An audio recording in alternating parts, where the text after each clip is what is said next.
Hello CS वालों, क्या हाल चाल। मैं सीएस नितेश कुमार जायसवाल। आपसे क्वेश्चन पूछता हूँ, उसका जवाब दीजिए।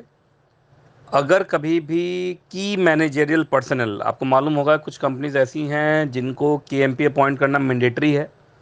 और मान लीजिए आपने केएमपी अपॉइंट किया और केएमपी किसी वजह से, केएमपी किसी भी केएमपी का ऑफिस, मान लीजिए कंपनी सेक्रेटरी का ही ऑफिस वेकेट हो गया, तो वहाँ पे वैकेंसी क्रिएट हो गई।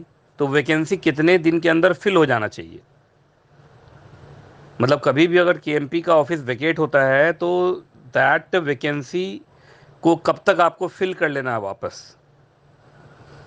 याद रखना, एक केस हुआ था in reference Alpur solar private limited versus ROC NCT of Delhi and Haryana.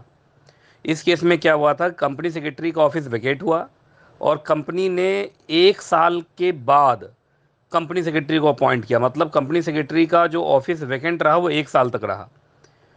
तो इस केस में डिसीजन ये आया कि जब भी केएमपी का ऑफिस वेकेट होगा तो 6 महीने के अंदर फिल हो जाना चाहिए। जिस दिन वैकेंसी क्रिएट हुई है उससे 6 महीने के अंदर वो वैकेंसी फिल हो जानी चाहिए।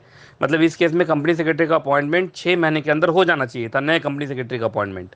लेकिन कंपनी ने कंपनी सेक्रेटरी का अपॉइंटमेंट करने में लगभग 1 साल का टाइम लगा दिया, ये बोलते हुए कि कोविड पैंडेमिक है जिस वजह से कंपनी सेक्रेटरी मिल नहीं रहा था, 50 तरीके की बातें।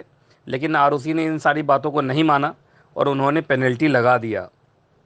तो इसका मतलब आपको याद रखने वाली बात यह है, कभी भी केएमपी का अगर ऑफिस वेकेट होता है तो 6 महीने के अंदर वो ऑफिस, आपका वो जो वेकेशन है, जो वैकेंसी है वो ख़त्म हो जानी चाहिए। आपका नए केएमपी का अपॉइंटमेंट विद इन 6 मंथ हो जाना चाहिए।